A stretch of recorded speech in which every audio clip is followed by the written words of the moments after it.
한국에서 수험생으로 살다가 네네. 미국을 딱 가서 교육을 내가 받으니까 네. 어떤 뭐 인상적인 모습 같은 게 있었나요? 미국의 교육. 미국 가장 인상적인 건 유교 문화가 없는 사회라는 거. 거기서 파생되는 차이점들이 엄청나게 많아요. 예를 들면은 그러니까 우리나라에서 막 토론 형식의 수업을 해야 된다. 뭐 토론 형식의 방법으로 수업을 해야 된다. 그게 일단 불가능한 게 우리나라는 나이에서 오는 서로 해야 될 말 하지 말아야 될 예의 이런 것들이 있잖아요. 그러다 보니까 주로 토론이나 또 수업을 진행하는 분들은 이제 어른이고 거기 속해 있는 사람들이 애들이다 보니까 동등한 입장에서 수업 자체가 안 되죠. 토론 수업이. 근데 미국은 일단은 지극히 내가 등록금을 내고 그리고 이 교수는 내가 내는 등록금에 대한 서비스업을 해주는 거야. 그러니까 내가 고객인 거야. 아니 그게 이제 학생들만의 생각이 아니고 전체. 교수들도 그렇게 교수들도. 기분 안 나빠요? 기분 전혀 안 나빠하는 것 같던데. 물론 제가 말씀드리는 거는 그 most지 뭐 everything은 아니에요. 그리고 나의 개인적인 의견이라는 거. 어찌됐든 간에 교수도 이제 그런 토론, 그러니까 교수랑 학생 간의 의견을 이제 자유롭게 얘기하고 그렇죠. 또 교수님들도 이제 그렇죠. 받아들이고 그런 그렇죠. 문화가 전반적으로 그렇죠. 분위기가 깔려 있다는 그렇죠. 거죠. 그러니까 하나의 예시를 들어드리면은 수업 시간에 교수님이 볼펜을 안 갖고 왔나 봐요. 출석 체크를 해야 되는데. 그래서 이제 볼펜 좀 빌려줄 사람하고 이제 물어봤어 학생들한테. 근데 저 뒤에 있는 애가 학생은 자기 볼펜 이제 있다면서 일단 이렇게 앉아 있어 애들이. 이렇게 앉아 있어.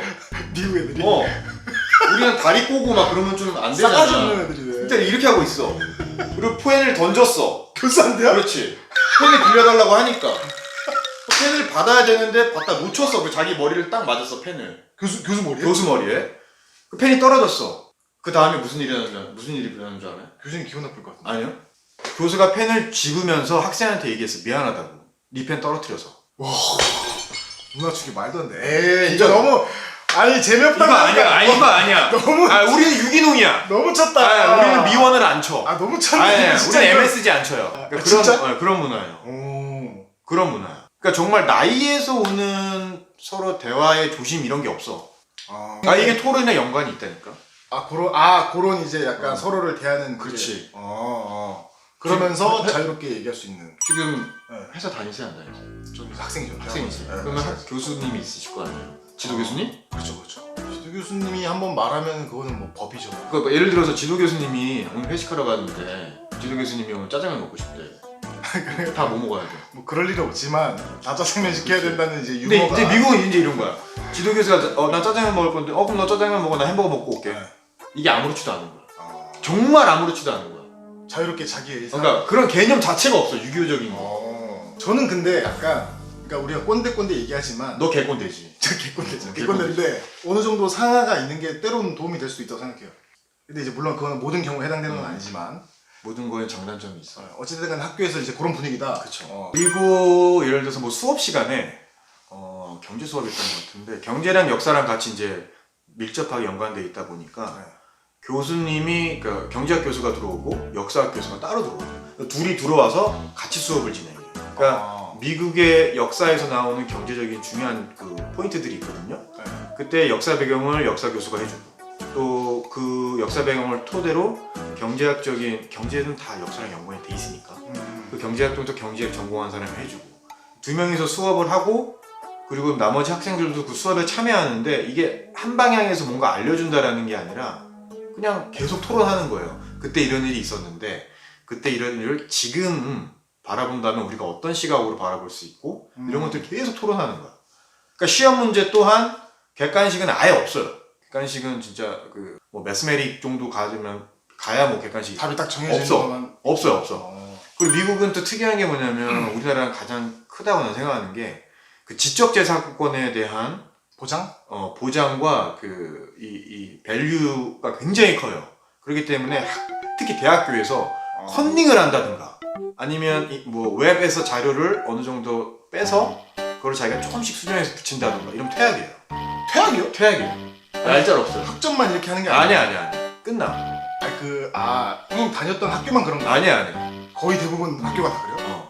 지적재산권에 대한 보장이 굉장히 강하게 돼 있어요. 그러니까 그게 이제 예를 들면 뭐 과제를 낼 때 우리나라 이제 복붙한다 그러잖아요. 이제. 복붙해가지고 과제 제출해서 걸리면은 학점만 F 받는 게 아니고 꺼져. 개 꺼져. 좀 너무한데 그거는? 좀 심해. 그러니까 거기에 대해서 굉장히 민감해. 아 그만큼 이제 그렇죠. 다른 사람의 지식을 뭔가 그렇죠. 훔쳐오는 그런 훔쳐오는 행위들에 거야. 대해서 그걸 또 훔쳐왔고 이거는 이제 범죄고 이거를 교수한테 거짓말한 거잖아. 그렇죠 그렇죠. 거짓말 되게 싫어해요. 거짓말도 싫어하고.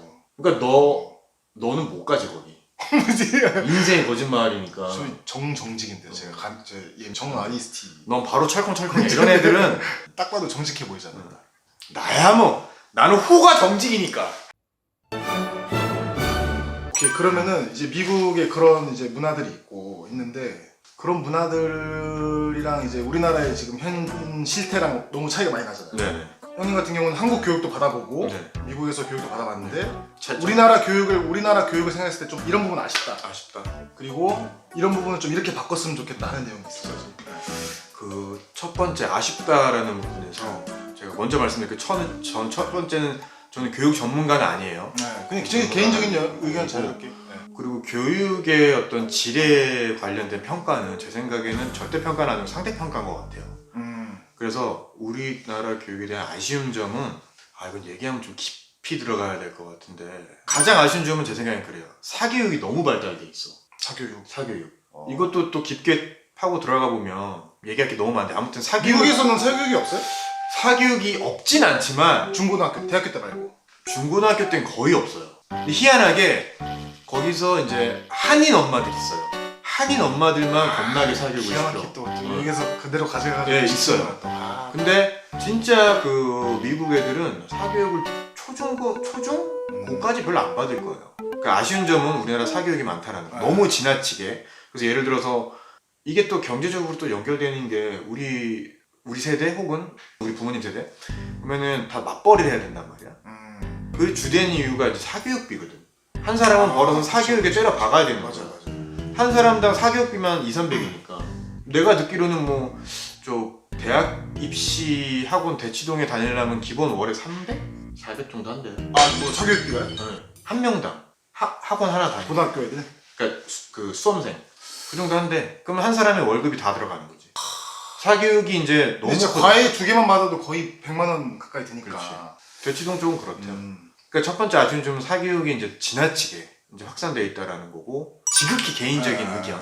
이 생각을 한번 해봤으면 좋겠는 게 제가 이제 대학교를 다닐 때 굉장히 좋았던 그런 시스템이 뭐냐면 과외가 있긴 있어. 근데 그 과외를 누가 해주냐?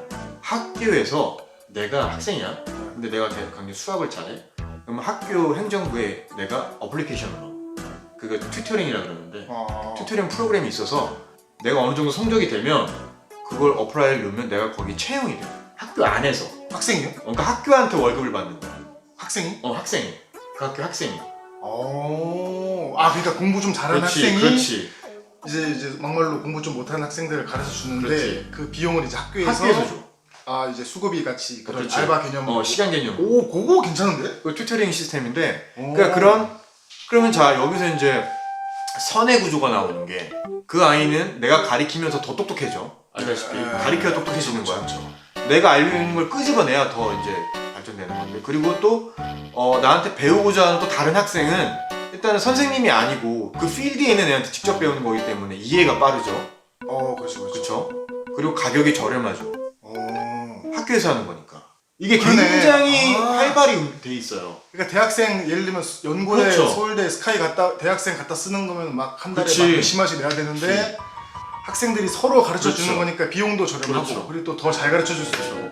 그러니까 단순히 가르쳐 주는 것뿐만이 아니라 그런 어떤 예를 들어 수학이면 수학에 대한 문제를 서로 이제 물어보고 대답해 주면서 여기서 끝나는 게 아니라 그 둘의 커뮤니티가 또 생기는 거죠. 서로 또 그렇죠. 그리고 또 이제 누가 알아? 나는 남자인데 가르쳐 주는 그 튜터가 여자인데 겁나 이뻐. You are my sunshine, oh my. 그러니까 그런 튜터링 시스템이 근데 제도화돼 있어요. 제도화돼 있어요. 학교에서 네. 신청하고 선생님들도 매칭을 해주고. 네, 뭐 우리 학교는 그랬는데 다른 학교도 물론 있을 거예요. 좋다. 그런 거 좋네. 그런 튜터링. 튜터링. 그리고 이제 좀 네. 대한민국 교육의 아쉬운 점은 뭐냐면 이건 어떻게 보면 부모님들한테 학부모님한테 얘기하는 애인데 너무 본인 자신의 교육의 가치관이 없어요. 엄마 아빠들이. 네, 무슨 말이냐면 너무 유행에 따라간다든가 혹은 옆집에서 뭐 시키니 이런 거. 물론 나도 거기서 자유롭지 못한데 뭐 이런 것도 있더라고요. 요즘 제 아들이 이제 8살이고 초등학교 1학년이니까 심지어 줄넘기가 왜 된대. 그러니까 학교에서 줄넘기를 가르쳐. 근데 애가 줄넘기를 못해.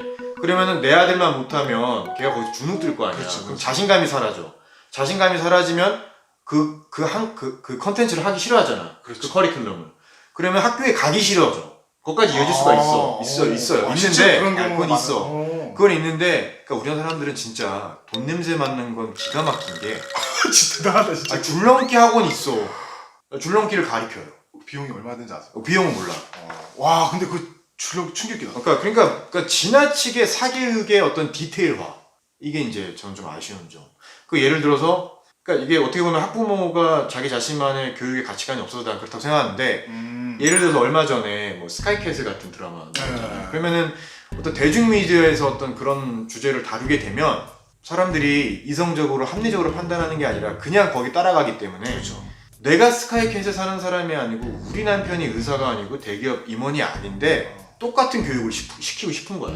우리 자식이 애들한테도. 저렇게 내가 본 게 그렇죠. 저거니까 드라마를 다 조져야겠네. 그러니까 드라마도 문제가 있어. 대중미디어도 문제가 있는데 그거를 이제 본인이 알아서 선별해서 흡수를 해야 되는데 근데 엄마 아빠가 이제 그렇죠. 정확한 철학 있어야 돼요. 없으니까 그걸 막 따라가고 옆집 아들 시키면은 뭐 나도 시켜야 그렇죠. 되고 막 이렇게 그렇죠. 중구난방으로 막 그렇죠. 따라간다는 거죠. 네. 그러다 보니까 사교육 시장은 더 커지고 그러다 보니까 아직 애가 없어서 모를 수도 있는데 그 학원을 보내는 이유가 물론 뭐 학업 성취도를 높이기 위해서도 있지만 학원을 안 가면 방과 후에 우리 애가 놀 친구가 없는 거야. 딴 애들 다 학원 가니까. 그러니까 학원을 가야 되는 거야.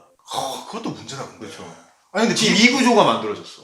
미국에 진짜 그게 사실이에요. 애들 학교 끝나면은 거의 다 자기 하고 싶은 거 취미 활동하고. 그쵸. 보통 놀지. 뭐 그게 진짜 보통, 예, 보통 놀죠. 막 보트 타거나 뭐. 근데 저만 해도 학교 끝나고 물론 이제 고등학교는 다르겠지만. 근데 넌 학교 끝나고 본드를 불었으니까 그건 다른 얘기예요.